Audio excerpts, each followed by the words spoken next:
Welcome to Edutalks. LSS പരീക്ഷയുടെ model question പേപ്പറുകളാണ് നമ്മൾ പരിചയപ്പെടുന്നത്. കഴിഞ്ഞ വീഡിയോയിൽ നമ്മൾ 10 ചോദ്യങ്ങൾ ഉൾപ്പെടുത്തിയിരുന്നു. അത്തരം പ്രയാസങ്ങൾ നേരിടുന്ന ഏരിയകൾ ഉൾപ്പെടുത്തിക്കൊണ്ട് തന്നെയാണ് ഈ വീഡിയോയിൽ നമ്മൾ തയ്യാറാക്കിയിരിക്കുന്നത്. നമുക്ക് ഒന്നാമത്തെ ചോദ്യത്തിലേക്ക് കടക്കാം.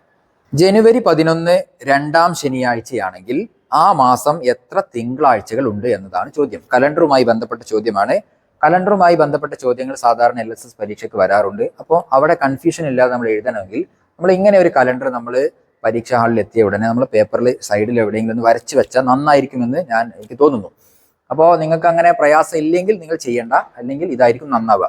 അത് എഴുതേണ്ടത് ഈ പ്രകാരമാണ്. 1 മുതൽ ഇവിടുന്ന് സ്റ്റാർട്ട് ചെയ്യണം. 1 മുതൽ സ്റ്റാർട്ട് ചെയ്തിട്ട് 31 വരെ എഴുതണം. എന്നിട്ട് ചോദ്യ പേപ്പറിൽ നമുക്ക് തരുന്ന ചോദ്യം ഇപ്പോൾ ഫെബ്രുവരി ആണെങ്കിൽ അതിനനുസരിച്ചുള്ള തീയതികൾ മാത്രമേ നമ്മൾ എടുക്കാൻ പാടുള്ളൂ. ബാക്കി നമ്മൾ വെട്ടിക്കളയാം. ഇനി 30 മാസമാണെങ്കിൽ ആ മാസം നിലനിർത്തിക്കൊണ്ട് നമ്മൾ ഈ കലണ്ടർ ഉപയോഗപ്പെടുത്തുകയാണ് വേണ്ടത്. ഇവിടുത്തെ ചോദ്യം നമ്മൾ എങ്ങനെയാണ് ഉപയോഗപ്പെടുത്താൻ പോകുന്നത്? ഇവിടെ ജനുവരി മാസമാണ്. ജനുവരി 31 ഉണ്ട്. അതുകൊണ്ട് നമുക്ക് ഈ കലണ്ടറിൽ ഇനി പ്രത്യേകിച്ച് ഒന്നും ചെയ്യാനില്ല. ദിവസങ്ങൾ രേഖപ്പെടുത്തുകയും ചെയ്യരുത്.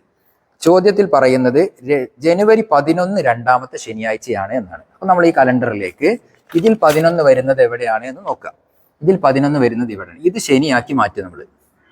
ഇതാണ് നമ്മൾ ഈ കലണ്ടർ കൊണ്ടുള്ള ഉപയോഗം.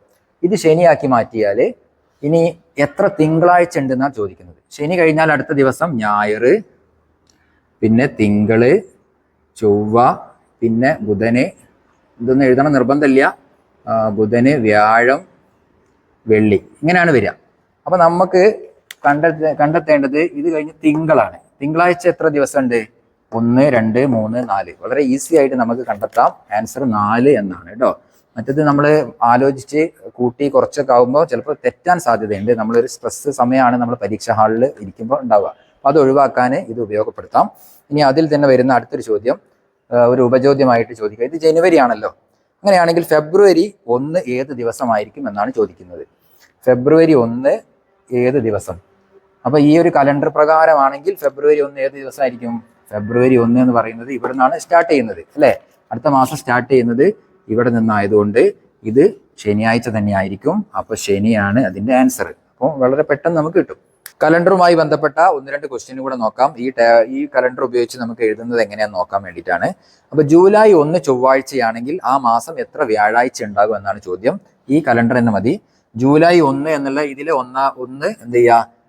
ചൊവ്വാഴ്ചയാക്കി മാറ്റാം. ഇത് ചൊവ്വ എന്ന രീതിയിലാക്കി മാറ്റാം.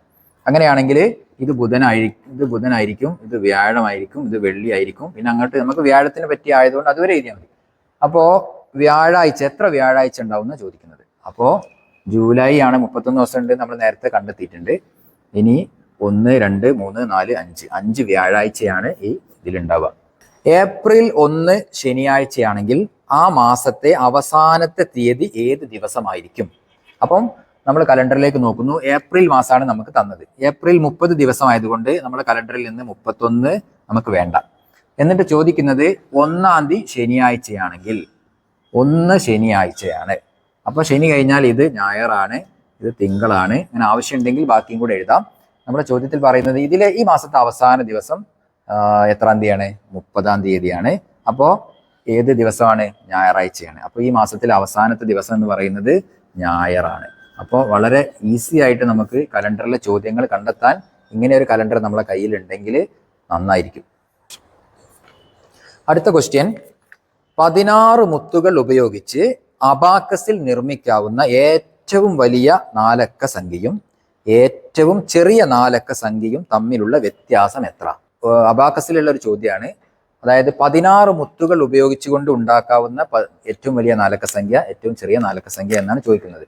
ചോദ്യത്തിൽ ചിലപ്പോൾ കൺഫ്യൂഷൻ ഉണ്ടാവും. നമുക്കത് ഒന്ന് ക്ലിയർ ചെയ്യാം. അതായത് അബാക്കസിൽ 16 മുത്തുകളാണ് നമ്മുടെ കയ്യിലുള്ളത്. 16 മുത്തുകളെ കൊണ്ട് ഉണ്ടാക്കാവുന്ന വലിയ സംഖ്യ ഏതാണ്? നമുക്ക് ആദ്യം നോക്കാം. വലിയ സംഖ്യ എന്ന് പറയുന്നത് 4 അക്ക സംഖ്യ ആവും വേണം.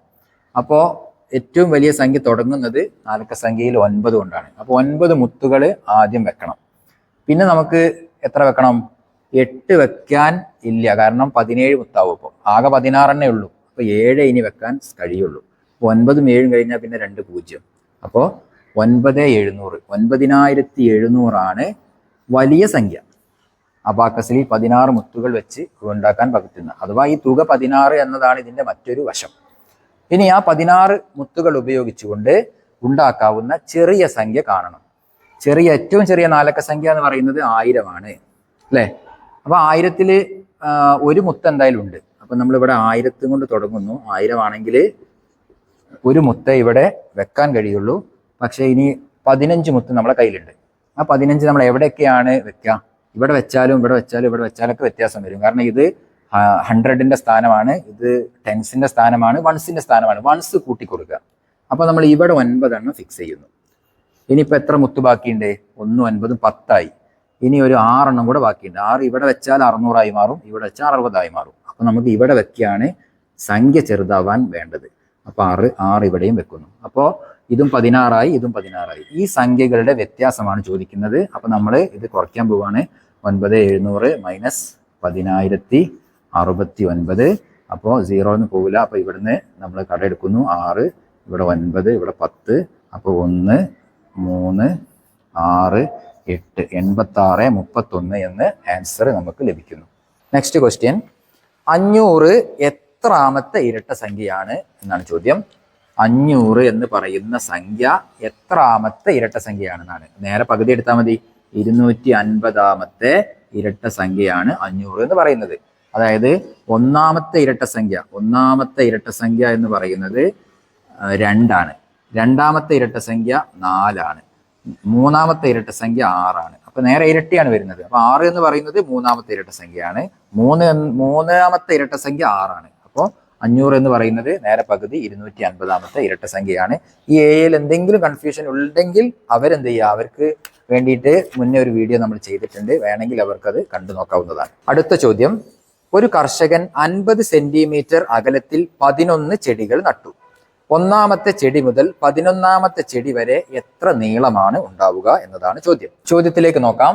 11 ചെടികളാണ് ഇവിടെ നട്ടിരിക്കുന്നത്. ചോദ്യം വിശദമായിട്ട് നമുക്ക് എങ്ങനെയാണ് ഇത് കിട്ടിയത് എന്നുള്ളത് അറിയാനും കൂടെ വേണ്ടിയിട്ടാണ് ഇങ്ങനെ ചെയ്യുന്നത്. ഇത് 1 മുതൽ 11 വരെ ചെടികളുണ്ട്. 50 സെന്റിമീറ്റർ അകലമാണ് ഓരോ ചെടികളും തമ്മിലുള്ള അകലം എന്ന് പറയുന്നത്.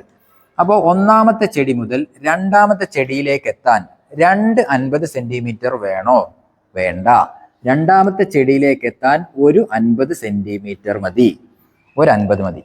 ഇനി രണ്ടാമത്തെ ചെടിയിലേക്ക് എത്തിക്കഴിഞ്ഞാൽ മൂന്നാമത്തെ ചെടിയിലേക്ക് എത്താൻ 2 50കളാണ് വേണ്ടത്.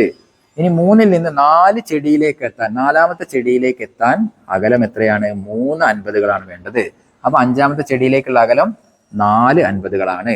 6ാമത്തെ ചെടിയിലേക്കുള്ള അകലം 5 50കളാണ്. എങ്കിൽ 11ാമത്തെ ചെടിയിലേക്ക് എത്താൻ 10 50കൾ മതി. മനസ്സിലായല്ലോ? 11 50കൾ എന്ന് നമ്മൾ അറിയാതെ ചെയ്തു പോകും. അതിന് വേണ്ടിയിട്ടാണ് ഇങ്ങനെ എഴുതിയത്.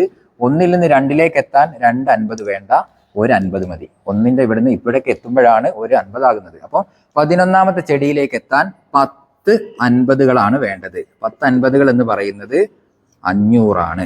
500 എന്ന് പറയുന്നത് 500 സെന്റിമീറ്റർ അഥവാ 5 മീറ്റർ. അപ്പോൾ ഒന്നാമത്തെ ചെടിയിൽ നിന്നും 11ാമത്തെ ചെടി വരെയുള്ള നീളം എന്ന് പറയുന്നത് 5 മീറ്റർ ആണ്. മറ്റൊരു ചോദ്യം, സബ് ജില്ലാ സ്പോർട്സ് മത്സരത്തിൽ 100 മീറ്റർ ഓട്ടത്തിന് 2451 മുതൽ 2472 വരെ ക്രമ നമ്പറുകളാണ് നൽകിയത്. എന്നാൽ 100 മീറ്റർ ഓട്ട മത്സരത്തിന് എത്ര കുട്ടികളാണ് പങ്കെടുത്തത് എന്നാണ് ചോദ്യം. അപ്പോൾ ചെസ് നമ്പറുകളാണ് ഇവിടെ നൽകിയത്. 2451 മുതൽ 2472 വരെയാണ് ഈ ചെസ് നമ്പറുകൾ ഉള്ളത്. അപ്പോൾ ഇതിൻ്റെ എത്ര കുട്ടികളാണ് അപ്പോൾ ഈ ഓട്ട മത്സരത്തിന് പങ്കെടുക്കുന്നത് എന്നാണ് ചോദിക്കുന്നത്. അപ്പോൾ ഈ 2451 മുതൽ 72 വരെ എത്ര ആളുകളുണ്ട് എന്ന് കണ്ടെത്താൻ പോവുകയാണ്. അപ്പോൾ സാധാരണ ഇങ്ങനെയുള്ള സീരീസിൽ എണ്ണം കണ്ടെത്തുന്ന അതേ പാറ്റേൺ തന്നെ ഇതിൽ നിന്ന് ഇത് കുറയ്ക്കാനാണ് പോകുന്നത്. അപ്പോൾ 2472 നിന്ന് 2451 മൈനസ് ചെയ്യുക എന്നാണ് ഒന്നാമത്തെ സ്റ്റെപ്പ്. അപ്പോൾ 2-ൽ നിന്ന് 1 കുറയ്ക്കുമ്പോൾ 1, പിന്നെ 2 0 0 അഥവാ 21 എന്ന് കിട്ടും. ഈ 21-ൽ ആരില്ല? ഇപ്പോൾ ഈ സംഖ്യ ഇല്ല. കാരണം ഈ സംഖ്യ നമ്മൾ കുറച്ച് ഒഴിവാക്കി. അപ്പോൾ ഈ സംഖ്യ, ഈ നമ്പറുള്ള ആളും ഓട്ട മത്സരത്തിനുണ്ട്. അപ്പോൾ അയാളെ നമ്മൾ ആഡ് ചെയ്ത് കൊടുക്കണം. അതുകൊണ്ടാണ് ഇങ്ങനെ ചെയ്യുന്ന സമയത്ത് കുറച്ചിട്ട് 1 ആഡ് ചെയ്യുന്നത്. അപ്പോൾ 22 എന്നാണ് ഇതിന്റെ ആൻസർ. 22 കുട്ടികളാണ് ഈ മത്സരത്തിൽ പങ്കെടുക്കുന്നത്. മറ്റൊരു ചോദ്യം നോക്കാം. തൃപ്പൂണിത്തറ ഗവൺമെന്റ് ഗേൾസ് സ്കൂളിന്റെ കളിസ്ഥലത്തിന്റെ ചിത്രമാണ് ഇവിടെ കൊടുത്തിരിക്കുന്നത്. ഇതില് EF എന്ന് പറയുന്ന ലൈന് ഗേറ്റിനെ സൂചിപ്പിക്കുന്നു. താഴെ കൊടുത്തിരിക്കുന്ന ചോദ്യങ്ങൾക്ക് ഉത്തരം കണ്ടെത്താമോ ഒന്നാമത്തെ ചോദ്യം ഗേറ്റിന്റെ നീളം എത്ര എന്നാണ്. ഈ ഗേറ്റിന്റെ നീളമാണ് നമ്മളോട് ചോദിക്കുന്നത്. ഇതിൽ ഒരുപാട് അളവുകൾ കൊടുത്തിട്ടുണ്ട്. ഇതിൽ ഗേറ്റിന്റെ നീളം നമുക്ക് ഈ അളവുകൾ ഉപയോഗിച്ച് കണ്ടെത്തണം. അപ്പൊ ഇത് 20 ആണ്. അപ്പൊ അതേ അളവ് തന്നെയാണ് ഇവിടെ ഉണ്ടാവുക. കാരണം ഇത് ഒരു ചതുരാകൃതിയിലുള്ള ഒരു മൊത്തം ഇങ്ങനെ നോക്കുമ്പോൾ ഒരു ചതുരാകൃതിയിലുള്ളതാണ് എന്നാണ് ഉദ്ദേശിക്കുന്നത്. അപ്പൊ ആ രീതിയിൽ ഇവിടെ 7 ഉണ്ട്, ഇവിടെ 8 ഉണ്ട്. അപ്പൊ എങ്ങനെയാണ് ഇതിന്റെ അളവ് കണ്ടെത്തുക എന്നുള്ളതാണ്. ഇതും 20 ഉണ്ടാവണം ശരിക്കും. അങ്ങനെയാണെങ്കിൽ ഇതിൽ നിന്നാണ് നമ്മൾ ഈ EFന്റെ അളവ് കണ്ടെത്തുന്നത്. അപ്പോൾ 8ഉം 7ഉം എത്രയാണ്? 15 എന്നാണ് കിട്ടുക. അപ്പൊ 15, 20ൽ നിന്ന് 15 മൈനസ് ചെയ്താൽ 5 എന്ന് കിട്ടും. അപ്പൊ ഗേറ്റിന്റെ അളവ് 5 മീറ്റർ ആണ് എന്ന് നമുക്ക് കിട്ടി. ഇതാണ് ഒന്നാമത്തെ ചോദ്യത്തിന്റെ ആൻസർ. കളിസ്ഥലത്തിന്റെ ആകെ ചുറ്റളവ് എത്രയാണ്? അപ്പോൾ ഇത് മൊത്തം ചുറ്റുള്ള അളവ് കൂട്ടുകയാണ്. നമ്മൾ സാധാരണ 2 വീതിയും 2 നീളവും കൂട്ടുന്ന ചതുരം കണ്ടിട്ടുണ്ട്. ഇത് കുറച്ച് വ്യത്യസ്തമാണ്. അതുകൊണ്ടാണ് നമ്മൾ ഈ ചോദ്യം സെലക്ട് ചെയ്തത്. അപ്പോൾ നമ്മൾ ഓരോ അളവുകൾ എഴുതി നോക്കാം. 20 പ്ലസ് പിന്നെ ഇവിടെയും 15 ഉണ്ട്, ഇവിടെയും 15 ഉണ്ട്. ഒരേ അളവായതുകൊണ്ട് നമ്മൾ ഒരുമിച്ച് എഴുതുന്നു 15. ഇനി ഇപ്പൊ ഈ അളവ് കഴിഞ്ഞു, ഇത് കഴിഞ്ഞു, ഇത് കഴിഞ്ഞു. പിന്നെ ഇവിടുന്ന് തുടങ്ങാം. 7 പ്ലസ് 7. ഇനി ഇവിടെ ഒരളവ് പ്ലസ് 4. ഇവിടെ ഒരളവ് 5. ഇത് കണ്ടെത്തിയ അളവാണ്. പ്ലസ് 5. ഇവിടെ ഒരളവ് പ്ലസ് 4 പ്ലസ് ഈ അളവ് 8. ഞാനിങ്ങനെ അടയാളപ്പെടുത്താൻ കാരണം പരീക്ഷയ്ക്ക് നമ്മൾ ഇങ്ങനെ തന്നെ ചെയ്തിട്ടില്ലെങ്കിൽ ഏതെങ്കിലും ഒരു അളവ് നമ്മൾ വിട്ടുപോയാൽ ആൻസർ തെറ്റും. ആൻസർ തെറ്റിയാൽ ആ മാർക്ക് നഷ്ടപ്പെടും. അപ്പോൾ നമ്മൾ അതിന് നിൽക്കരുത്. എല്ലാം കൃത്യമായിട്ട് തന്നെ എല്ലാ അളവുകളും വന്നിട്ടുണ്ടോ എന്ന് നോക്കണം.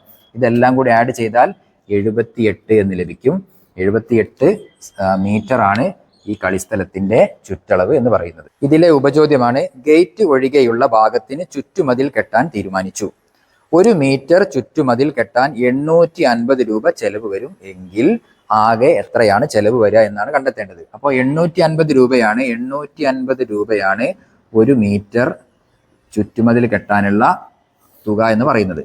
ഇവിടെ ഗേറ്റ് ചുറ്റുമതിൽ കെട്ടിയാൽ പിന്നെ ഗേറ്റ് തുറക്കാൻ കഴിയില്ല. അതൊക്കെ ശ്രദ്ധിക്കണം. ഗേറ്റ് ഒഴികെ എന്ന് ചോദ്യത്തിൽ പറഞ്ഞിട്ടുണ്ട്. നമ്മൾ നേരെ ഇതിനെ കൊണ്ട് എന്ത് ചെയ്യരുത്, ഗുണിക്കരുത്. ഗേറ്റ് ഒഴികെ എന്ന് പറയുമ്പോൾ 78 എന്ത് ചെയ്യണം? 78 ഗേറ്റിന്റെ അളവ് 5 ആണ്. 5 കുറയ്ക്കണം. അപ്പൊ 73 മീറ്റർ അളവിലാണ് ചുറ്റുമതിൽ കെട്ടേണ്ടത്. അപ്പോൾ ഇത് രണ്ടും ഗുണിക്കുകയാണ് ഇവിടെ ചെയ്യേണ്ടത്. അപ്പോൾ 73നെ 850 കൊണ്ട് ഗുണിക്കണം. അപ്പോൾ 62,050 എന്ന ഉത്തരം നമുക്ക് ലഭിക്കും. അടുത്ത ചോദ്യം, ഒരു പാറ്റേൺ തന്നിട്ടുണ്ട്. ഈ പാറ്റേണിൽ 4 വരി ഇവിടെ എഴുതിയിട്ടുണ്ട്. ഇതിലെ 12ാമത്തെ വരിയിലെ സംഖ്യകളുടെ തുകയാണ് കണ്ടെത്തേണ്ടത്. അപ്പോൾ പാറ്റേൺ നമ്മളൊന്ന് വിശദമായിട്ട് പരിശോധിക്കാം. അങ്ങനെ ആകുമ്പോഴേ 12ാമത്തെ വരിയിൽ എന്തായിരിക്കും വരിക എന്ന് നമുക്ക് കണ്ടെത്താൻ കഴിയുള്ളൂ. അപ്പോൾ 1 = 1, 1 + 3 = 4, 1 + 3 + 5 = 9. ഇവിടെ തന്നിരിക്കുന്നതൊക്കെ ഒറ്റ സംഖ്യകളാണ്. അപ്പോൾ ഇതിൽ നിന്ന് ഒരു കാര്യം നമുക്ക് നോക്കിയാൽ കിട്ടും. 1, 1. അതുപോലെ ആദ്യത്തെ 2 ഒറ്റ സംഖ്യകളുടെ തുകയാണ് ഇവിടെ തന്നിരിക്കുന്നത്. 3 ഒറ്റ സംഖ്യകളുടെ തുകയാണ് ഇത് 9. 4 ഒറ്റ സംഖ്യകളുടെ തുകയാണ് 16. അപ്പൊ 12ാമത്തെ വരി എന്ന് പറയുന്നത് ആദ്യത്തെ 12 ഒറ്റ സംഖ്യകളായിരിക്കും അവിടെ ഉണ്ടാവുക. ഒറ്റ സംഖ്യകളുടെ തുക കണ്ടെത്താനുള്ള വഴി എന്താണ്? എണ്ണം കൊണ്ട് ഗുണിക്കുക. അപ്പൊ 12ാമത്തെ വരിയിൽ 12 ഒറ്റ സംഖ്യകൾ ഉണ്ടാകും. 12 ഗുണിക്കണം 12 ആണ് ഇതിന്റെ ഉത്തരമായിട്ട് വരിക. അപ്പൊ 144 എന്ന് ഇതിന്റെ ഉത്തരം ലഭിക്കും.